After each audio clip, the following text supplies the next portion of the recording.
Ani ana pod tuod ang inyong pobre nga madam aron magpasalamat sa tanang silingan nga nihatag sa ilang grasya namo karong adlaw. Una kaning saging akong gikaon natagpod ni diri sa silingan namo. Isa ni siya ka sipi adto ra ning unang adlaw pero na swertian nga nahinog siya karong adlaw. So mao na nga ana atong gikaon hinog na gid kay siya tamis kaayo sa nga tanan.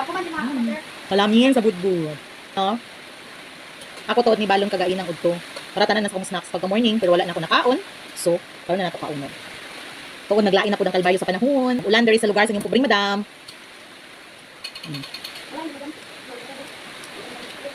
Rich ka niya, no? Yan ang pangalan kay Rich man.